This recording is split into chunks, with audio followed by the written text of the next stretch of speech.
Without a doubt, this is probably my most expensive low effort look ever because this has only 3 products and it looks gorgeous, but it costs an arm and a leg. And before you ask, no, there's no tutorial because actually I didn't feel today like putting on makeup, but I have to film this video. So let me give you a quick rundown. I used the Ritual Defy, what are they called? The Celestial Sphere eye glosses in the shade Cygnus, whatever. It is the definition of an oil spill shade. And yes, I'm still lusting after the MAC Blue Brown Pigment, and I definitely am going to pick this up at some point. For inner corner highlight, I used the Too Faced Disco Crush shadow in this gorgeous shade Show Off. I love these single eyeshadows. They are over 30 bucks a piece, but honestly, they are definitely worth it in my opinion. And the smudgy brown liner is the Victoria Beckham Satin Kajal in the shade, what is it? Cocoa. Was that necessary? Absolutely not, but I felt very grungy kind of today. And oh, by the way, on the lips, I'm having the ESUM lip lac in the shade, in that one, this is called Lotus. So now that we have that, let's move on to the new releases, and we're starting directly with something as nice, as shimmery, and as iridescent. The new Cheeryep Phantom Glaze collection.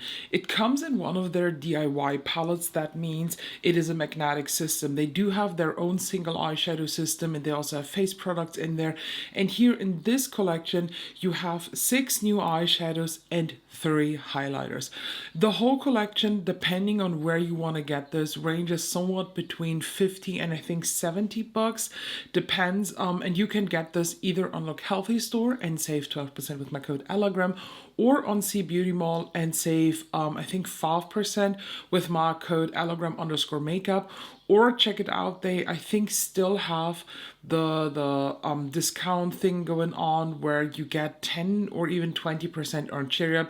And if you use my affiliate link for that, I still get the commission, but the discount is here a little bit higher. So I always say buy where you get the highest discount. Basically a collection full of, I would even say, pearly inspired iridescent shadows. And of course, I ordered the complete collection. I am very, very excited to try this, and I will let you know and you will get the video for this. I love the Cheeryep quality. I love their single eyeshadows. Some of them are a little bit so-so, but these here do not look like the squishy, very oily, flaky formula. This looks more like, I would even say borderline their baked gelée formula. I think that is the closest description that I have now, and I really enjoy that. They have these already in different other palettes, but I didn't even check, but I'm pretty sure that these are all new shades. At least the shade numbers, they don't look familiar at all. Charlotte Tilbury also came out with something new, but also just on the Asian market, or it's targeted to the Asian market. They came out with the Pillow Talk Beautifying Cushion Foundation, and it's 4 shades. So we have 1C, 1N, 2C, and 2N, and this is Asia exclusive. Hopefully, this is going to be not for the forever Asian exclusive, because I want to try this. I think this looks really pretty, and their photos so far that they shared of the models with this foundation, I'm honest with you, it looks like porcelain. So I do have actually high hopes for this. I haven't had a Charlotte Tilbury foundation in forever. The last one that I had was the Beautiful Skin Foundation, and that I actually ended up decluttering because it got so old that it oxidized in the packaging, so it was way too dark at the end. These shades for the very first time look very fitting for me, because I think in general Charlotte Tilbury is just shade-wise a little bit too dark for me. They're definitely lacking lighter shades here in this case, so I'm really excited for this. And from the picture, from the swatches, I would say I could even wear 1C. Maybe it's a little bit too pinky, but 1N should be a good match. So I'm really hoping that Charlotte Tilbury will bring this out here in the European world and in the US too. But as said, right now it's Asian exclusive. There is also a new palette from the brand ESUM. I never tried ESUM and I am a bit confused because I feel like this specific palette has been released from them already, but apparently it hasn't. This is the Artistry Pigment palette number 5 Transform, and it says a palette of 15 vibrant matte pigments designed to stimulate creativity with a full spectrum of color, curated from primary, secondary, and tertiary, tertiary, I hope I said that right, shades. This palette is organized in columns from vibrant pastels, electric hues, to deep, rich pigments, all housed in a sleek magnetic palette. I do want to say I do kind of like the palette system from ESUM. They do have very interesting concepts. It's very much just an artistry tool.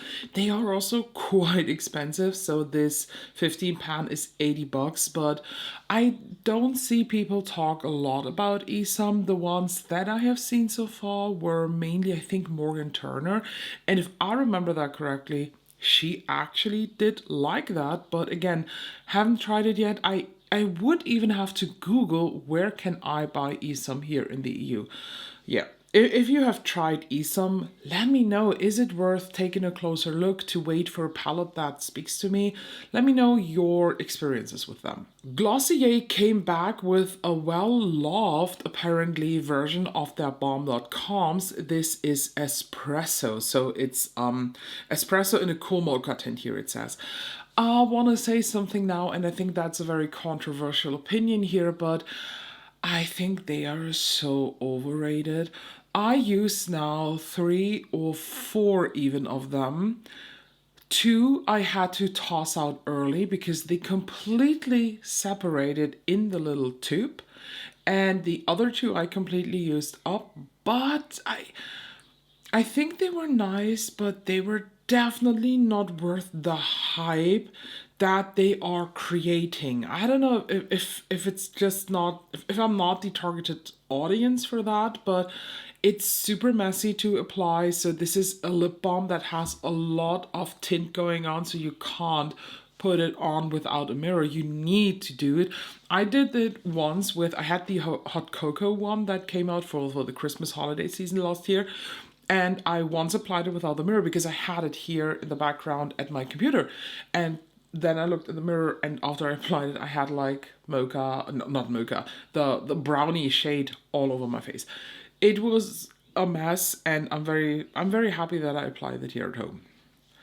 But yeah, I think they are a tad bit overrated. Lancome came out with the Lip Idole Juicy Treat Lip Glosses, and the first comments that I saw were, yeah, it's giving Fenty.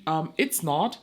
I'm sorry, but the shape, yes, is similar because it has these like 5 corners, but the Lancome is a little bit different. It is a octagon, I think it is the right word.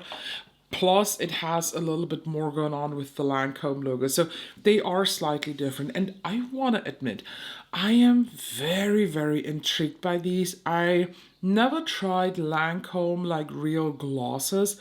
The purple one looks interesting, but also very, very sheer, which makes it really, really exciting for me. And how many times can I say the word really? I'm sorry. But I am interested in these. Apparently they launched in Europe, but since Trend Mood is not aware of the fact that Europe isn't a country, it could be anywhere here in the continent of Europe. So I don't know if I will purchase these, but some people in the comments pointed out that they are the more sheer option when you do not want to fully go in with a Fenty gloss. They are very high pigment, and these apparently are a little more sheer and doesn't smell like the Fenty ones. I saw some comments saying that they don't like the scent of Fenty, and I'm like, what? I would love to buy the whole collection just because of the scent, but everybody's different. And yeah, will I buy this right now? Absolutely not. But if this crosses my shopping ways in a sale, yes, I would try them. Adept Cosmetics blessed us with a new release, this time with CreamBlushes. I'm honest with you, that was quite an unexpected release. Each piece of them is $26, which honestly I think is quite expensive in terms of Adept Cosmetics. I do think I think they're a little bit pricey, but look at the shades. They have really nice ones. So the mauve color looks really good. Violet Bloom, Universal Blush, and Pink Flush. These are the shades that interest me the most. Will I go out and buy them now that I invested a lot of money in other cream and liquid blushes? Like I have 4 or 5 of the Huda ones. I bought one of the new Armani, the Luminous Cheek Tint Shines. I bought Lawless and Rare Beauty. Absolutely not. I will not buy these right now, but I would consider buying 1 or 2 shades when I shop for the new Seahorse palette, and that's one of my cats trying to break in, but he has to wait until I'm done. But again, correct me if I'm wrong, but I think they're a little bit pricey. Last but not least, another blush release. Haus Labs is adding 4 new shades of the Color Fuse blush bombs to their line. I'm so sorry. And it's marketed as a bronzer, so the mix of blush and bronzer, and I'm really not here for it. The 4 shades that they added are Glassy Ginger, Glassy Clove, Glassy Cayenne, and Glassy Cinnamon. I saw some face application swatches on another post, and I do want to say that Glassy Ginger and Glassy Cayenne, they do look interesting, but another thing. First of all, I will never buy from the Haus Labs website again. Their shipping, their new shipping is horrendous. I had nearly as much trouble as I had with Glamlight, and no thank you. But if they land on Sephora, maybe I would consider getting Glassy Ginger, because I think it is a really nice shade. But I don't like the overall marketing with the blush bronzer thing. I'm not the targeted audience for that. So maybe that's the thing here. So that is everything we have for this week. It was again a little bit more of a short week, but as I said in the last video, but as I said last week, I think the whole like Easter time is more so about sales, less about a lot of new releases, although we had a few. I already saw on an Instagram story that we have already sneak peeked some fall releases from Chanel, and I'm like, okay, we have end of April and we're already heading into the fall makeup, and not that I'm not ready for this, but I still think it's a little bit early. But I know how especially designer brands work. They have to plan very far in advance their stuff. So before I now have a hole in my door, let me know your thoughts please down below. And don't forget to subscribe so you don't miss out any of the other upcoming videos. And I'll see you soon.